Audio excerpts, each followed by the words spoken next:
اهلا بكم من جديد. معكم ياسمين من قناه لمسات سمسومه. كنتمنى تكونوا بخير وعلى خير وبصحه جيده وانتم كتشاهدوا هذا الفيديو. اليوم ان شاء الله غادي نشارك معكم 4 وصفات صيفيه سهله وسريعه التحضير. هاد الوصفات كان سبق لي شاركت معكم فيديوهات منفرده، لكن بمناسبه هاد الاجواء الحاره خصوصا في هذا الوقت اللي كنحيروا فيه في الطياب قلت نعاود نشاركها معكم. وبالنسبه للمقادير فغادي تجبروهم كاملين في صندوق الوصف اسفل هذا الفيديو. وباش ما نطولش عليكم غادي نخليكم مع اول وصفه. نبدا على بركه الله. في صينيه ديال الفرن كنعمل كميه من البطاطس اللي كتبقى اختياريه وحسب عدد افراد الاسره، وكنسبق لي قطعت مكعبات صغيره. كنضيف عليها الملح، كنضيف ايضا ملعقه صغيره من زريعه القزبر المطحونه ونصف ملعقه صغيره من الاوريجانو، بالاضافه لراس ملعقه صغيره من الفلفل الاسود. ثم كنضيف ما يعادل ملعقتين كبار من الزيت النباتيه او زيت الزيتون حسب الرغبه، وكنحرك كل هاد المكونات مع البطاطس حتى كيندمجوا. ثم كنوزع البطاطس في صينيه اللي فرشت فيها ورق المطبخ وكندخلها الفرن ساخن حتى كطيب. بين ما تطيب البطاطس في مقلاة فوق نار متوسطه كنضيف القليل من الزيت النباتيه. بعد ما كيسخن الزيت كنضيف بورو اللي شلطته او يمكن تعوضوه بالبصل.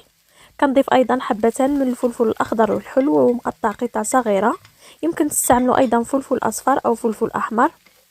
وكنحركوا هاد المكونات مزيان حتى كيندمجوا وكيدبلوا شويه. هنا كنضيف التوابل، ضفت زريعه القزبر المطحونه، القليل من الملح والفلفل الاسود، وكنستمر بالتحريك حتى كيندمجوا جميع المكونات وكيطلقوا التوابل النكهه ديالهم. بحال اللي كتشوفوا بعد ما كيطيبوا كتعسل البصله مع الفلفل، كنطفيو عليهم النار وكنخليوهم يبردوا. هنا البطاطس بعد ما كتطيب كنخرجها من الفرن وحتى هي كنخليها تبرد. في إناء كنضيف من 5 إلى 6 ديال البيضات حسب الكمية ويكونوا بدرجة حرارة المطبخ. هنا كنضيف عليهم ملعقة كبيرة من البقدونس المفروم بالإضافة للقليل من الملح، ما نكثروش منه حيت البطاطس والفلفل فيهم الملح، نملحو فقط البيض. ثم كنضيف ما يعادل 3 ديال القطع من الجبن مربعات ديال الساندويتش بعد ما كنقطعهم قطع صغيرة، يمكن تعوضوه بجبن مبشور أو أي جبن آخر حسب المتوفر. بعد ذلك كنحرك كل المكونات مزيان مع بعضهم حتى كيندمجوا. الان بعد ما خلطت كلشي كنضيف الحشوه ديال الخضر اللي كتكون بردت، كنضيف كذلك البطاطس وكنحرك مره اخرى المقادير مزيان حتى كيندمجوا. وفي هذا الاثناء كنكون شعلت الفرن يسخن.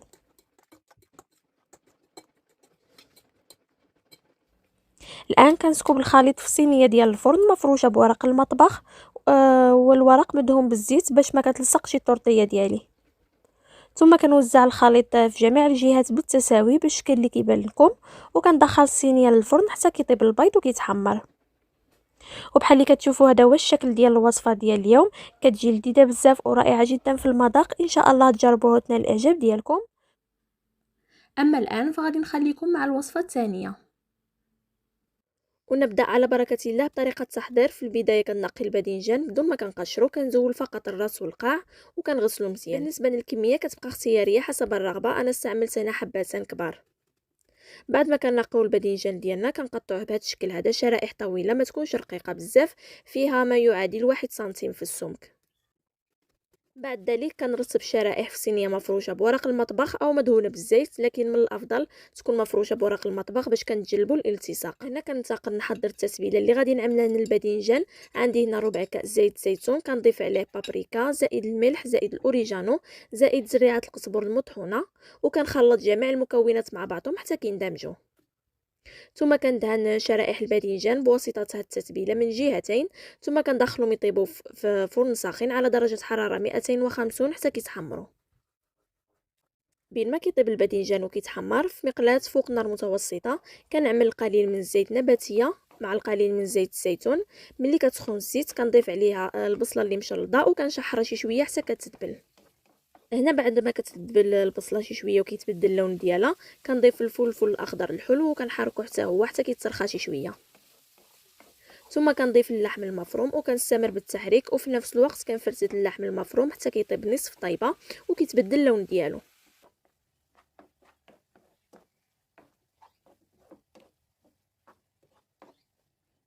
بعد ذلك غادي نضيف نفس التوابل اللي ذكرت لكم في البدايه. كنحرك مزيان هاد المكونات مع بعضهم حتى كيندمجوا وكيطلقوا التوابل النكهه ديالهم في باقي المكونات. هنا كنضيف صلصه الطماطم، يمكن تعوضوها بحبه طماطم محكوكه، وكنحرك مره اخرى كل المكونات مع بعضهم حتى كيطيبوا. يمكن في الاخر تزيدوا ربع كاس ديال الماء باش تاكدوا ان المكونات طابوا مزيان. وهنا كنكونوا حضرنا الحشوه ديالنا، كنطفيو عليها النار وكنخليوها تبرد شي شويه. في هذا الاثناء الباذنجان كيكون صافي طاب بحال اللي كتشوفوا معايا. هذا هو الشكل ديالو بعد ما خرجته من الفرن، كيجي لذيذ بزاف بهذه الطريقه. الان ننتقلوا للمرحله الاخيره في صحن ديال الفرن. كنرتب شرائح الباذنجان بهذا الشكل يكونوا بعاد شويه على بعضهم. فوق منهم كنضيف الحشوه اللي حضرت معكم ديال اللحم المفروم وكنوزعها في جميع الجهات بهذه الطريقه اللي كتشوفوا معايا.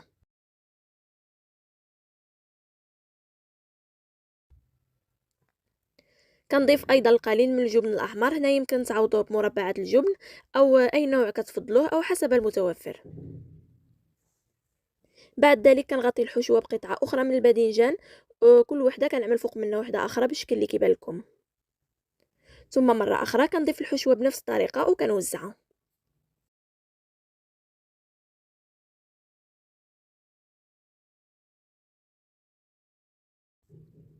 وايضا كنضيف الجبن الاحمر، وهاد المره غادي نضيف القليل من الجبن الموتزاريلا باش غادي يعطيها واحد التعليكه مزيونه بزاف.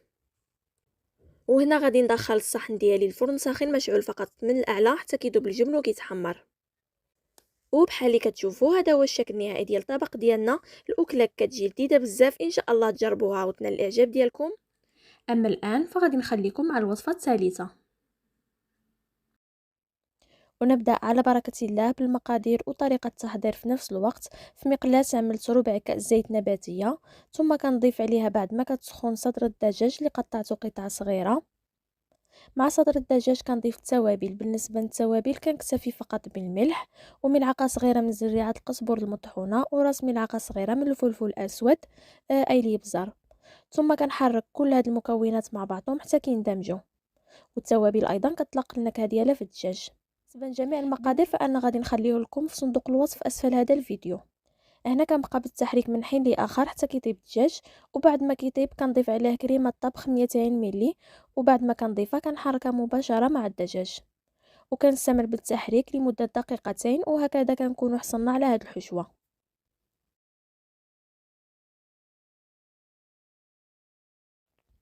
وفي مقلاة اخرى عملت فيها القليل من الزيت، كنضيف عليها البصل اللي قطعته شرائح طويله وكنبقى نحركه حتى كيدبل ويتبدل اللون ديالو.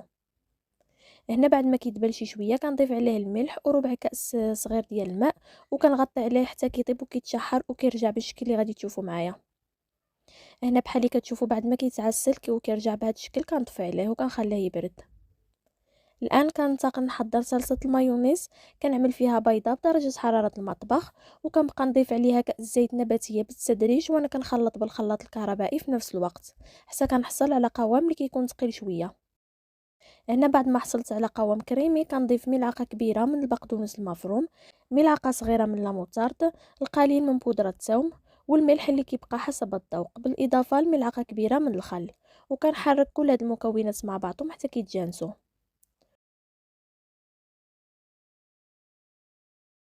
وهذا هو القوام اللي كنحصلوا عليه في الاخير. بالنسبه لهاد الصلصه يمكن تعوضوها باي صلصه كتفضلوها، ماشي ضروري صلصه المايونيز. كنتقل للمرحله الاخيره في صحن ديال الفرن. رتبت قطع الخبز ديال الهامبرغر اللي حليت على النصف بهذا الشكل هذا، وكندهن كل قطعه بصلصه المايونيز اللي حضرت معكم ما يعادل ملعقه كبيره في كل قطعه. فوق الصلصه كنضيف الحشوه ديال الدجاج والكريمه وكنوزعها في جميع الجهات بهذا الشكل. فوق الدجاج كنعمل قطعه من الجبن المربع اي جبن الساندويش، وفوق الجبن كنضيف شرائح البصل اللي مشحره وكنوزعها ايضا بالتساوي. واخيرا كنضيف الجبن المبشور فوق البصل، وفي هذه الاثناء كنكون شعلت الفرن يسخن على درجه حراره 200.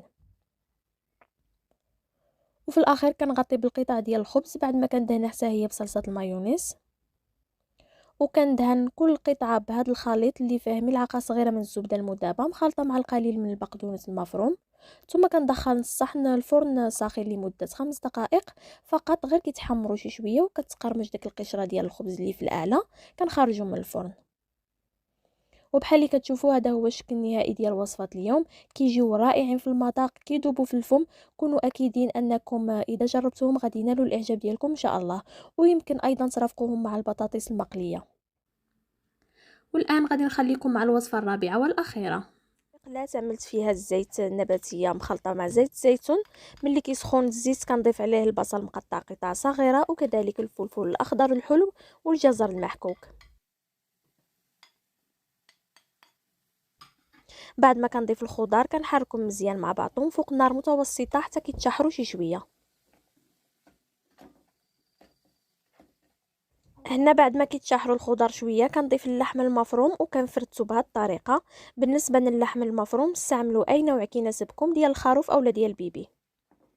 وبعد ما كنضيفو كنبقى نحركو من حين لاخر حتى كيتجانس مع المكونات. هنا كنضيف التوابل اللي ذكرت لكم في البدايه، كنضيف ايضا صلصه الطماطم المركزه وكنستمر في التحريك. هنا ضفت واحد نصف كأس من الماء، كنبقى نحرك من حين لاخر حتى كطيب الحشوه. بحال اللي كتشوفوا هنا الحشوه طابت، كتجي معلكه ولذيذه بزاف. هنا غادي نطفي عليها النار ونخليها تبرد شي شويه. بعد ما كتبرد شويه كنتقل نعمر الخبز بالطريقه اللي غادي تبان لكم في الفيديو. جبت الخبز ديال الطاكوس وقطعتها من هذه الجهه بهذا الشكل فقط للنص، وكنبدا نعمر بالشكل اللي بغيت. في الجهه الاولى كنعمل ما يعادل ملعقه كبيره من صلصه المايونيز. انا هذه عدلتها في الدار، ان شاء الله غادي نشارك معكم الطريقه ديالها في فيديو قادم. في الجهه الاخرى كنعمل ما يعادل ملعقه او ملعقتان كبار من الحشوه اللي حضرنا، وحتى هي كنوزعها بهذه الطريقه. اما في الجهه الثالثه كنعمل القليل من الخس، والرابعه كنعمل قطعه من الجبن المربع او جبن المبشور حسب المتوفر وحسب الذوق. بعد ذلك كنلوي الخبز بهذه الطريقه حتى كنحصل على هذا الشكل، وكنستمر بنفس الطريقه حتى كنسالي الكميه اللي عندي كامله. في نفس المقلاة اللي حضرت فيها الحشوه كنعمل ما يعادل ملعقه صغيره من الزبده، وكنعمل القطع يتحمروا من جميع الجهات بالطريقه اللي كتبان لكم في الفيديو حتى كيتبدل اللون ديالهم وكيتقرمشوا شي شويه.